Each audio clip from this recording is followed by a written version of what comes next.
things are coming together.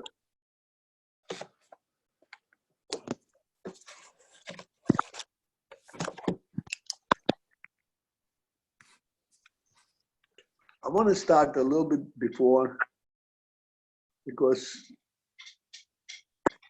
there are certain things that need to be dug in, need to be identified personally.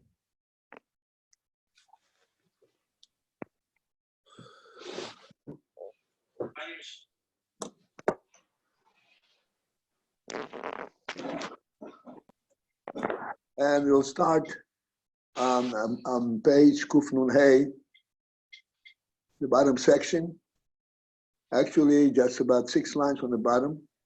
And we just go through it, even though it's a repetition. It's never repetitive.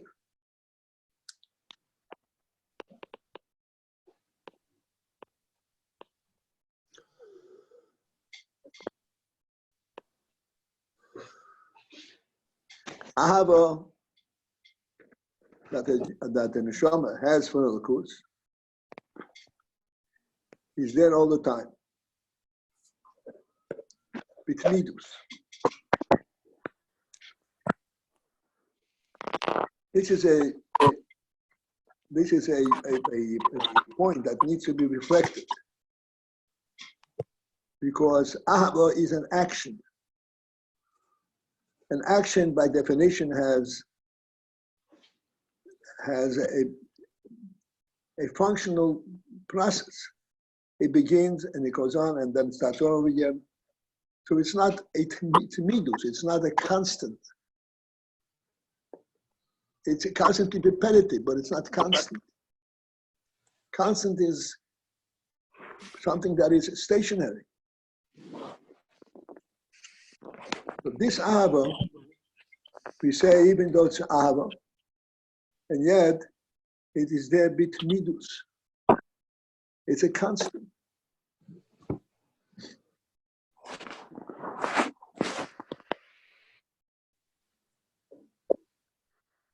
The reason that this can be called ahava, because a sense of constancy, is that this ahava goes beyond the definition of ahava. Of ahava means he wants something. This ahava brings him to the point where he is moise nefesh. He relegates his whole mitzias, his whole personal being, in connection to the Elokus.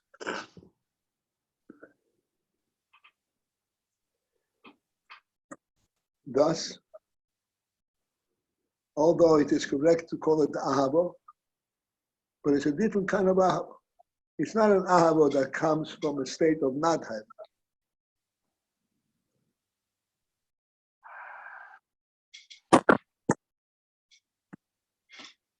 If it does not have a not having, so how can we call it ahava?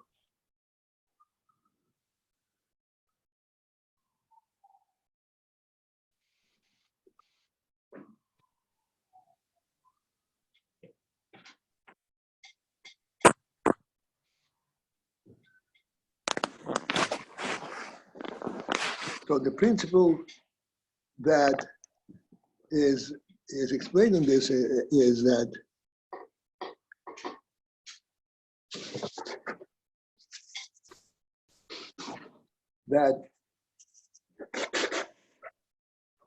the element of Mesidas Nefesh means giving up one's own presence, one's own life. Mesidas Nefesh is also an expression of ahava, but it's not an experiential type of ahava. It's an ahava where there's a perfect union between the ohov and the nehav, and the entity that the ohev ceases to be mitzias, completely united with the ahava. So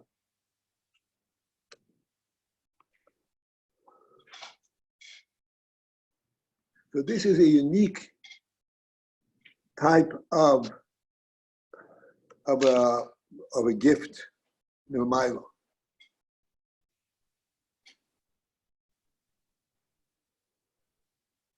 That there is something that's constant, at the same time it's experienced as coming into being.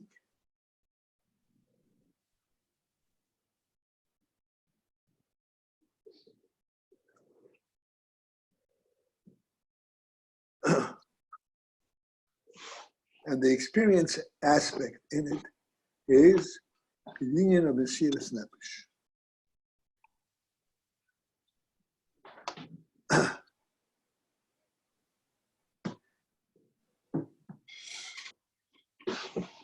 Let us speak about Mesiras Nefesh for a moment. Mesiras Nefesh, the term Mesiras Nefesh, actually denotes a very negative type of situation.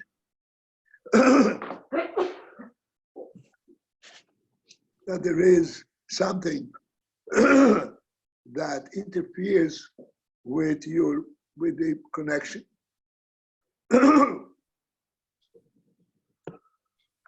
Pardon me.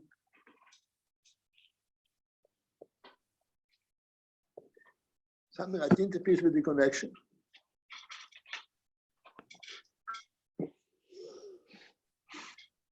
To the point where it actually threatens your very life as a result of this connection. And you say, Mesiras Nefesh, I want to stay connected even if there's Mesiras Nefesh element, but I lose myself in it.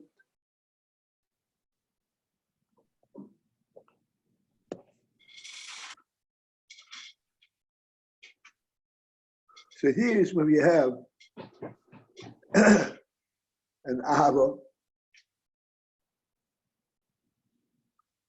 which is a draw. But this ahava is not something that we discover by identifying it. This ahava we have because we are right in part of it. We step right into it. If you step right into it, so your own sense of being should dissipate.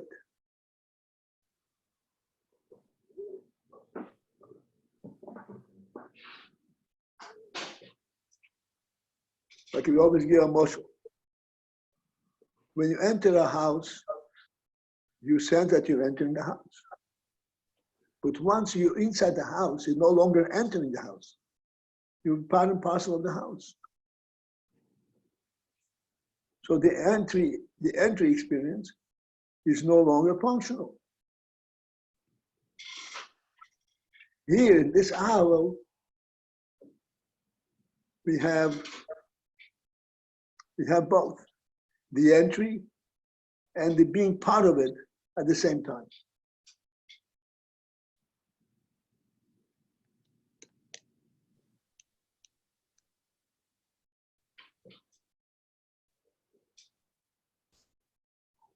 The reason for that is, and how this is possible, is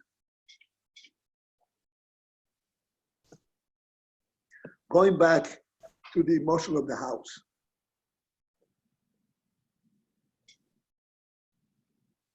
Even though once you enter the house, you're encompassed in the house, and you cannot even see anything outside of it. You're completely encompassed. Nonetheless, you can identify the principle that is encompassed in the house.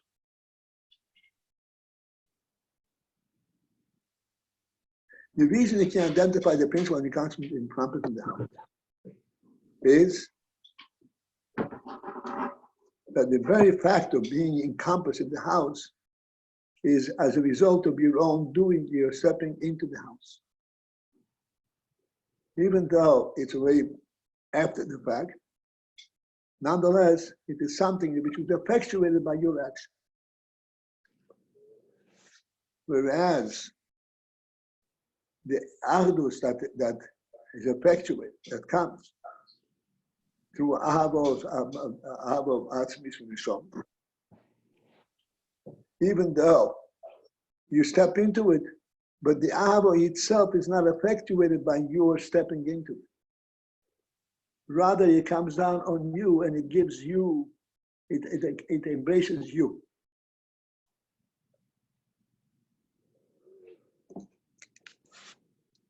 So although there was this process of getting in there, once you're there, it completely dissipates into perfect union.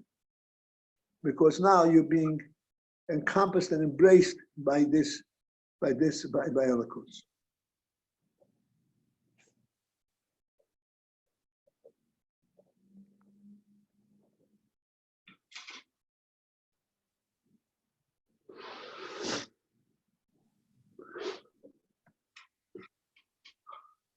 Okay, and this is, we said we're going to start from the line that begins with what Maki. We're going to, this which we discussed just now will give us a clear understanding of what we're going to read inside.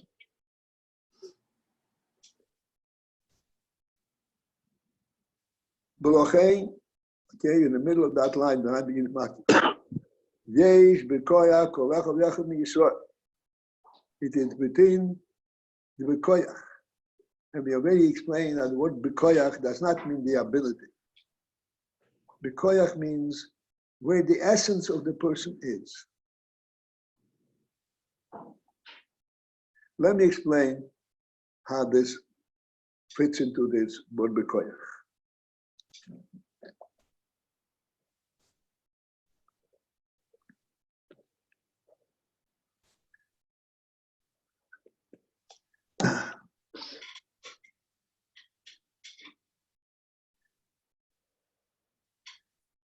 And I'll use, again, a very simple demonstration, which I hope, and I'm sure everybody will be able to relate to.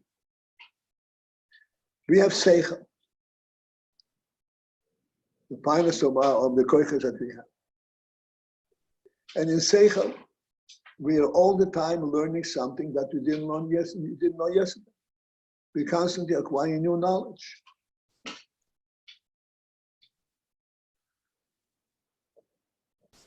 Follow this. When we acquire this new knowledge, at the time when we acquire this knowledge, it is you're knowing something which is far away from us. But then after, when we completely absorb it and we fully understand it, when we fully understand it, we realize that this knowledge is not really far away from us at all. This is a knowledge which was ours even before we went there. Except we did not know how to focus onto it. But this is exactly how we know things. In other words, this knowledge was there before we even knew it.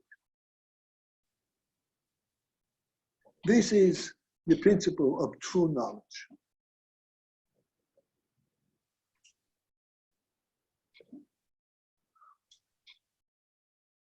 This is really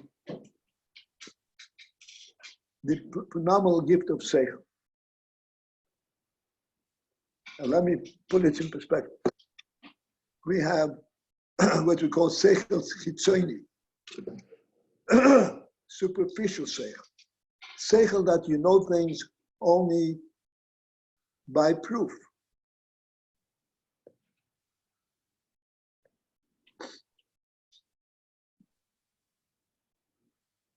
Excuse me. It is not a seichel that is inherent in the knowledge of the neshama. You know it as an outsider. A statement was made, and then statement must be supported by proof, and therefore you know. The real inner of seichel is not the seichel that you discover by this process. The inner seichel is what is revealed to you from the knowledge and the principles of the neshama itself.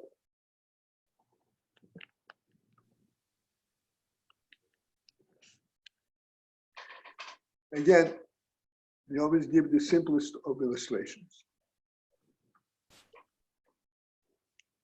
2 times 2 equals to 4 is something which we can explain and prove it.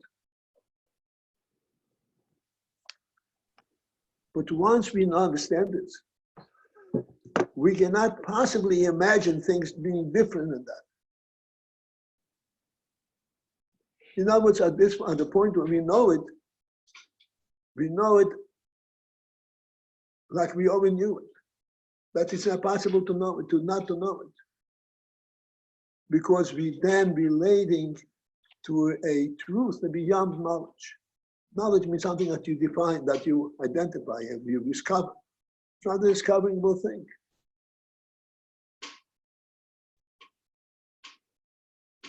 You find out that which you always knew. Seichel is precisely that type of knowledge.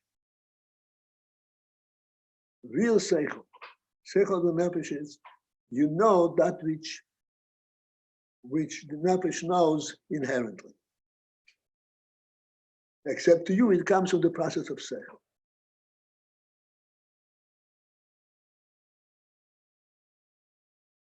And this is where the emunah element surfaces.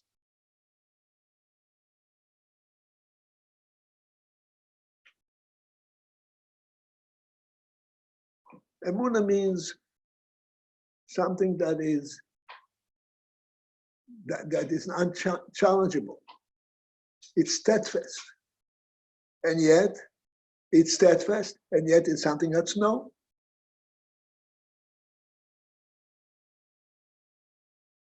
If it's known, you presumably could say it can be challenged. So he says no. This is known and it cannot be challenged.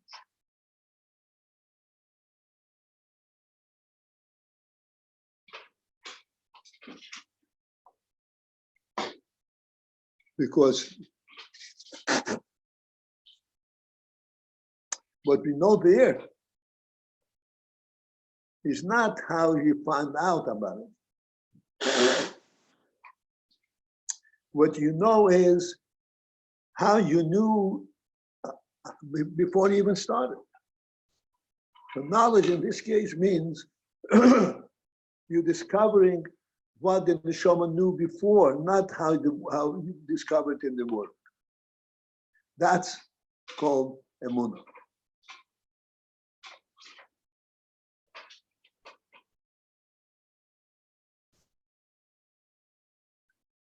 To put it in perspective, to put it, so to speak, on a practical and functional level, which in fact is what our experience is all the time. We don't realize it.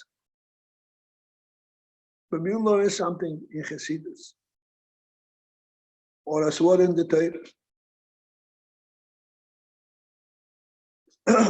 we learn as something, a new concept. After we absorb this concept, and we bring it into our deeper thinking, we bring it to ourselves and say, aha, this is how it is. And we focus in and we delve into it. So we delve into this swara of the Torah, then we realize that this swara is how how the neshama always knew, how the truth is. It is not a discovered swara, which is a must be.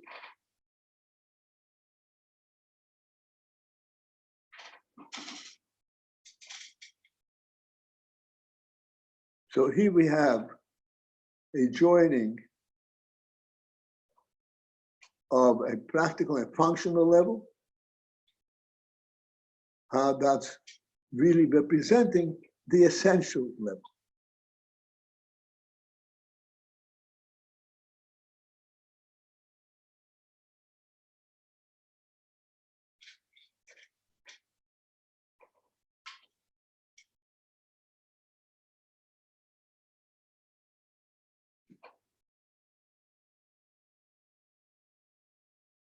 So let us look inside. 3 lines from the bottom. Shoylish or Amuna bin Shomish Israel. Shoylish, what Shoylish is in the last word of the first line before. Or Amuna bin Shomish Israel. What is in fact the root of the Amuna bin Shomish Israel? What does Shoylish mean? Where does it sprout from? That's Shoylish. We explained the other day. That's like a tree sprouts from the ground. The tree sprouts from the ground because there is a seedling and it grows. But this growth pattern is not an intrusion upon the earth.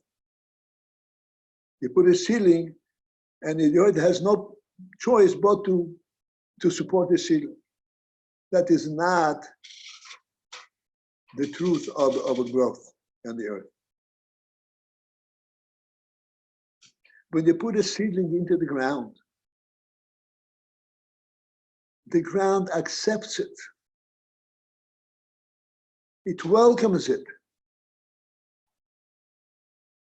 Why? Because that's what the ground is. The ground relates to the seedling. It relates to the principle of producing vegetation. This is one of the blessings that Rebbe should give to the earth. Tachihodas desha. It's not an intrusion. It's revealing what its real essence is. But in essence, it relates to it completely. Similarly, the Amunah is a discovery. But the Amunah is rooted. It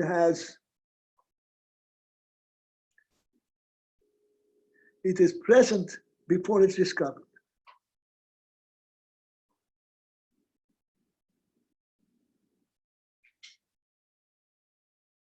And this is what the Rebbe says. This is the Amunah Mishon Yisrael Mishmazachot. B'sheira shu Amunah l'mayla. B'sheira Hashem l'mayla. This is what the essence of the neshama itself is, l'mayla, before the neshama comes into self-identity.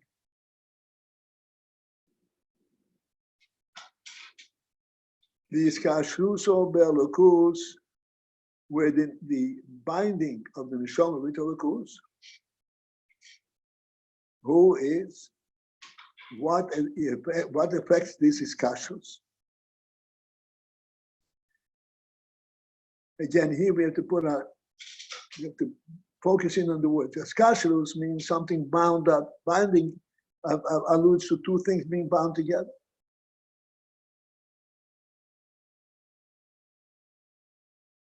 If 2 things are being bound together, you have to be identified. You have to be able to identify these 2 things and see how they bind. And yet, in the Shira Shoma Al-Shoma, the iskashrus belakus is not, you lose completely the sense that there are 2 things. You lose completely the sense that there are 2 things, and yet you call it iskashrus, binding. How is that?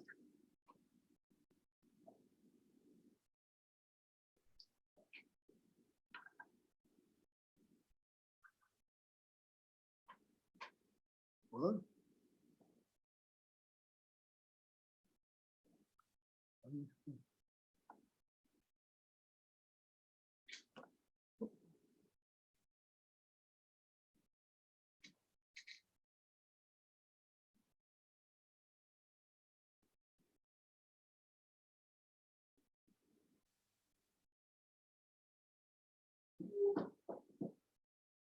Okay, we'll get to it.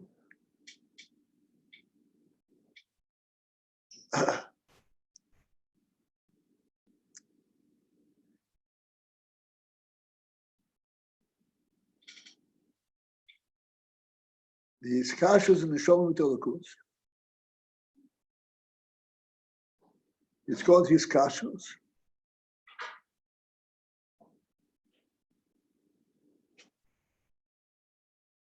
But it is not a hiskashus that leaves the two things self-identified, separate.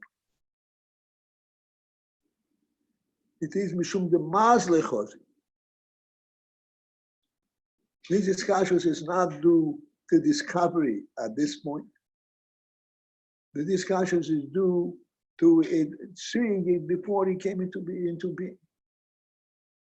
The Mazal the Neshama. Mazal means the source of the Neshama. Breya mites out the Havaya.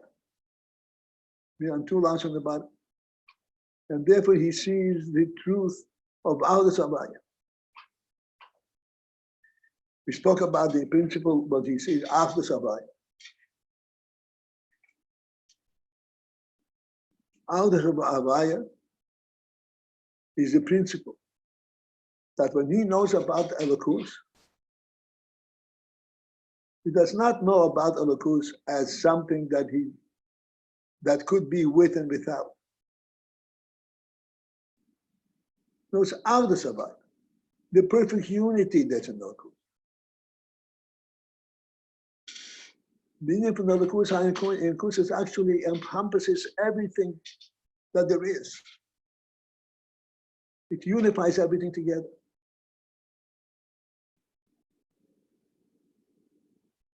And therefore, whatever he sees is Elokus.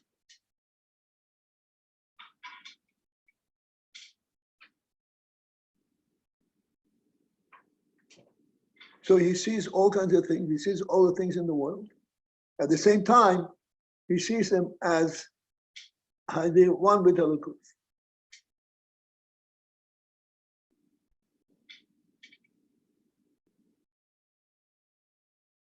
And Bishop going to say, be 2 lines on the bottom. Mishum the Mazle Chos, because the Mazle the Neshama. Mazle means the Neshama before it becomes an entity unto itself. What brings it into being? Chosi, he sees. And from there he sees Amitis, Aldous Havaya. From there he sees the truth of the unity of Havaya, which means that everything is in Havaya. He sees that truth at that point. Which means he sees that there is only Elokus. This is what the Neshama sees prior to coming into the Mitzvah. At the end of the second line, Al-Kay, and therefore, Yefshel lo li is nifre chatushov.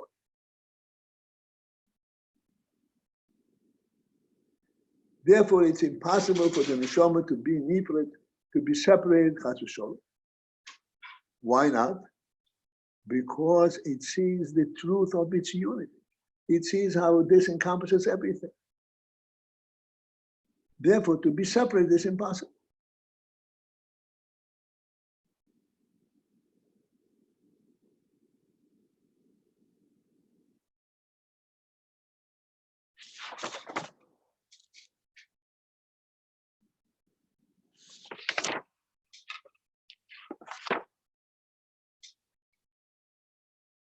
So we're going a little bit back and forth, but ultimately we'll get a clarity in this.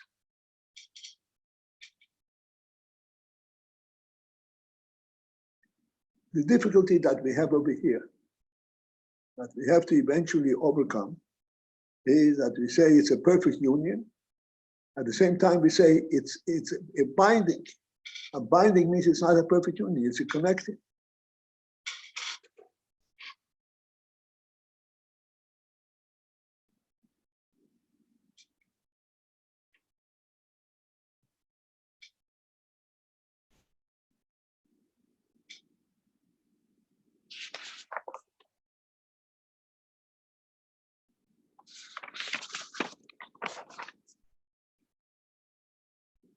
Let's see if we can go through this last couple of lines, and then perhaps we'll have a chance to discuss it.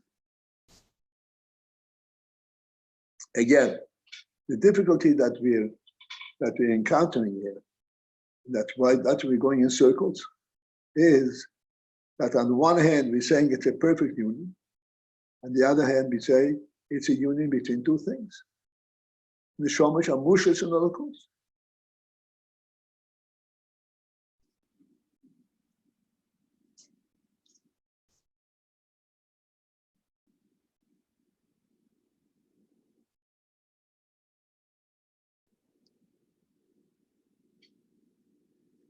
So let's learn the last line on this page. It begins with the parentheses.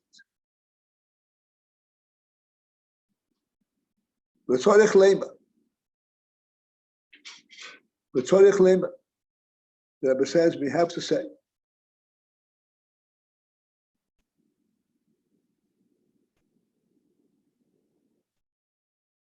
The ein zeh.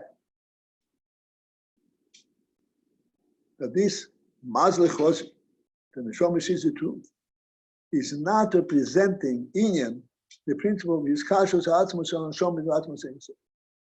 The essential binding of the neshama with atzmos ein.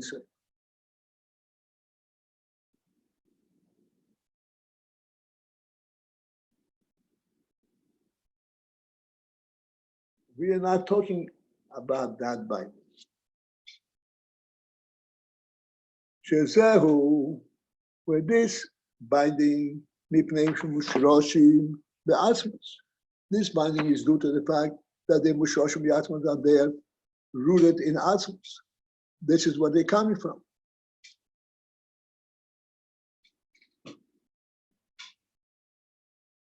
But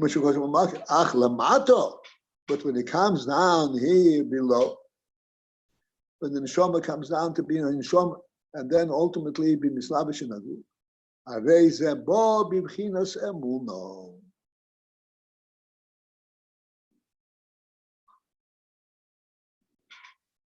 There it comes b'bchinas emuno in a emuna manner.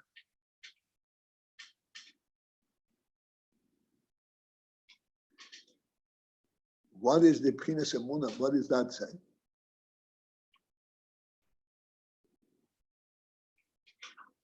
Emuna, as we said before, it represents a kind of a self-contradictory principle. On the one hand, it's a knowledge. On the other hand, it's an unquestionable knowledge. It's a knowledge that supersedes any kind of possibility of questioning. It's a primary knowledge.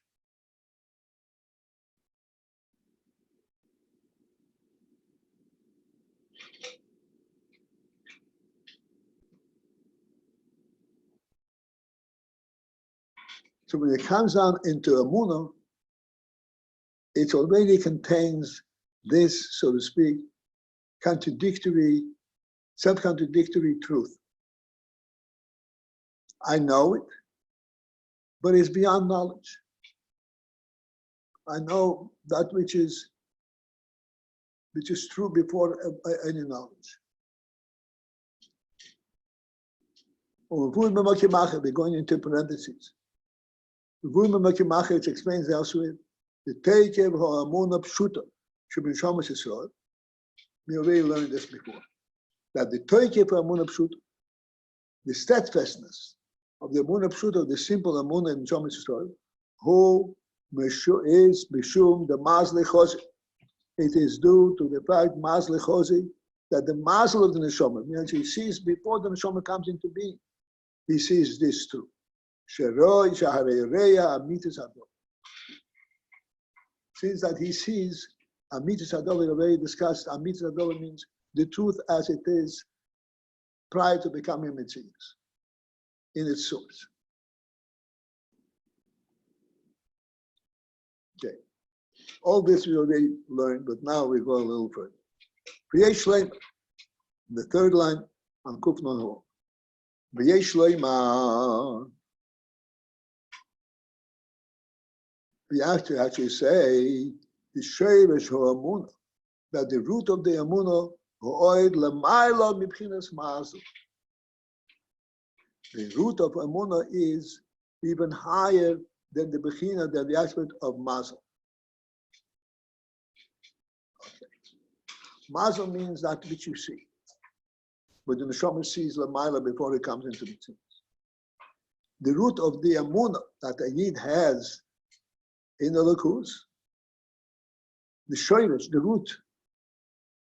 And again, we said shoylish means what it flows from, what gives it presence, what gives it life, what substantiates it. Like we say all the time, a tree grows from the ground, and a tree is a big tree. But what substantiates the tree that makes the tree real is not the tree, the trunk. It is the root in the ground. Which is what makes it real. Without the root in the ground, it's a trunk of wood. And this is the Sheirish Amuna, the root. Where does the Amuna flow from? What gives the Amuna a limitless base? Is Lamaila mi Bechinas Mazel. Is even higher than the Bechina of Mazel.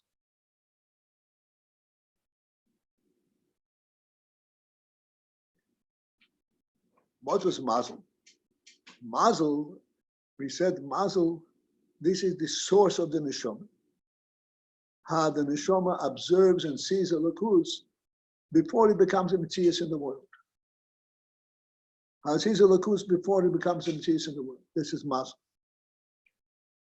And we say, for this Mazel, for this experience, the neshama retains amuna when it comes on into the group. And now the Rebbe says, however, the truth is that the root, shoirish, the root, the flow, the power of a life, of amuna, is higher than the B'chinas Mazel.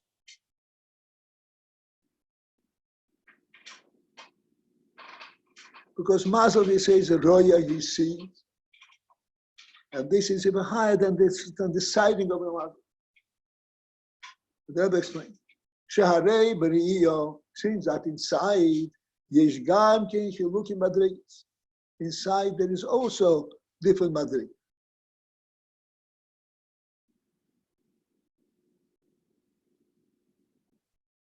One of the different madrigas inside, the Rebbe doesn't discuss it over here, and he leaves it to our own sense. Inside there is different madrigas.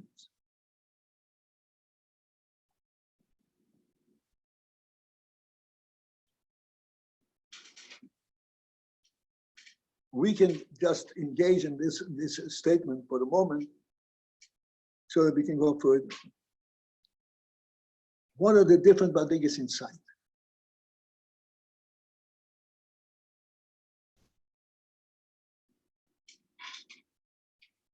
For example, you can be observing a room to the window. You see?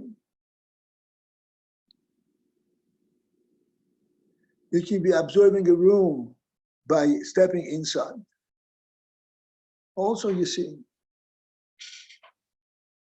in both instances, you see clearly what the room looks like. The difference between observing it through the window, observing it from inside, is a very fundamental difference. And the difference is that when you observe from the window, your sense is constantly that you're observing it because you're looking at it. Not because it's there, but because you're looking at it. You're not experiencing its presence, you experience your activity, you're relating, you're interested. Whereas when you're inside, you're also seeing it. But there you see it because it's there, not because you see it. not because your curiosity. You see the truth of its presence.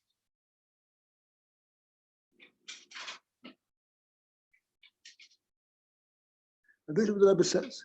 In the year, there are different madrigas. The emunah, we say, comes from mazel side. Inside there is different madrigas. Emunah is higher than mazel, higher than observation. And as we said in our illustration, emunah is even higher than seeing the room because you're inside the room.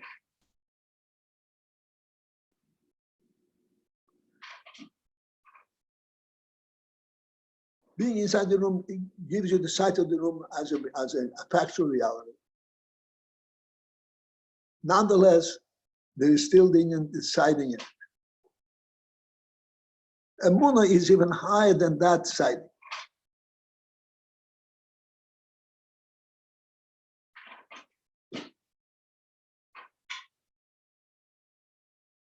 And this is what the Rebbe says.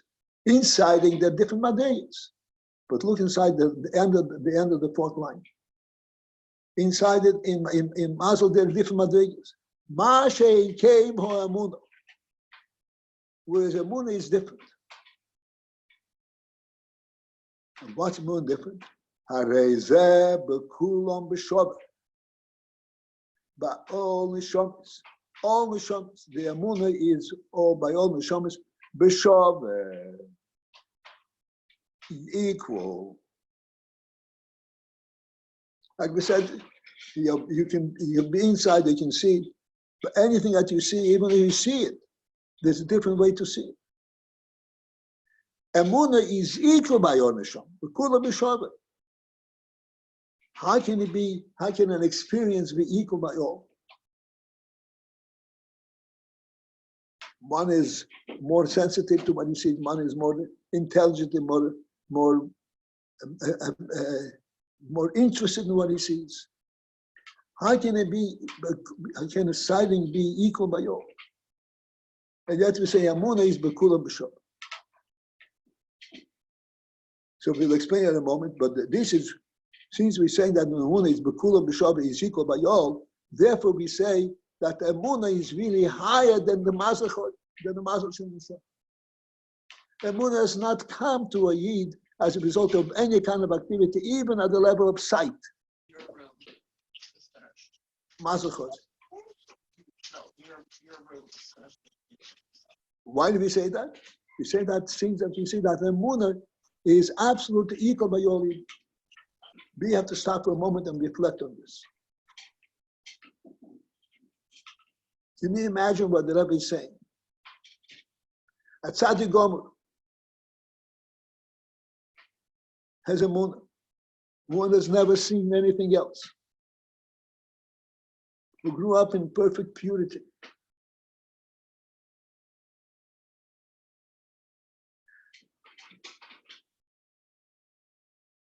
And in contrast, we say a ganav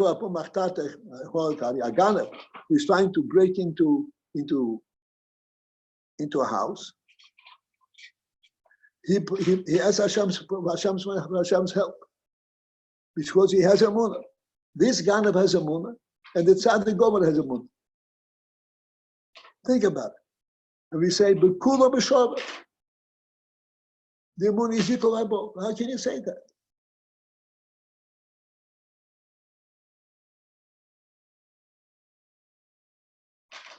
If emunah were dependent, were the result of any kind of sighting, any kind of intellectual process, there would be a very clear, big difference between the tzaddik and this ganva abumachtat. Are we saying that the emunah of the ganiv and the tzaddik gamor is the same? You're saying that's what you say. Emunah is b'kulam b'shov. I knew this is going to shake us up. B'kulam b'shov.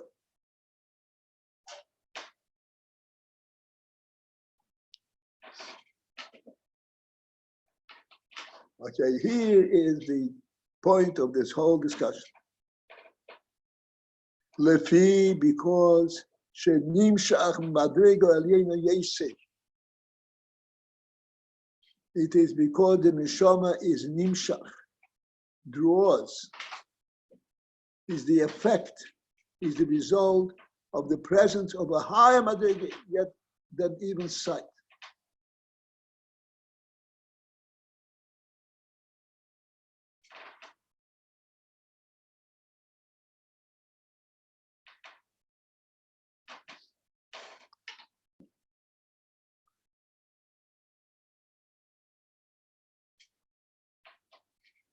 Is anybody still taking class, or am I here alone? We officially have. What? We have. Okay, I lost sight. We're here. I need confirmation that I'm not talking to the camera.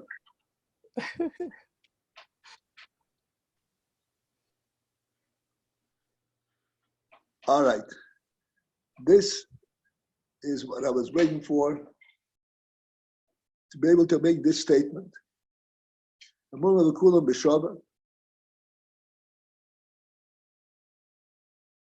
this is what the Rebbe is saying, that Emunah is madrega aliyena yesher, is even from a higher madrega than even mazel shel neshama.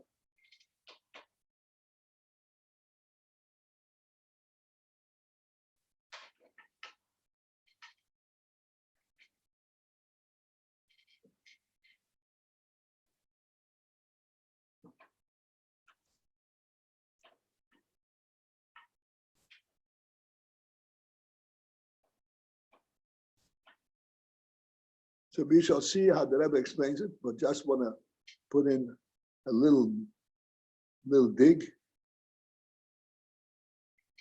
What this is saying is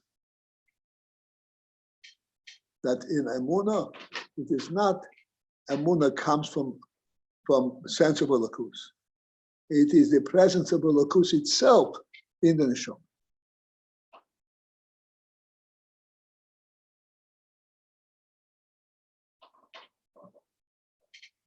It is not, there's no transfer from Elokus into the Neshama.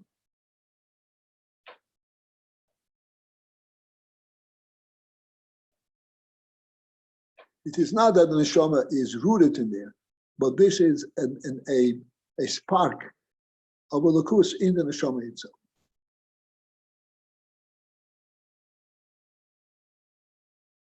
All right, I think this would be it for tonight, or for this morning. Again, I have to reassure myself that there are still listeners. And there are 10 people on this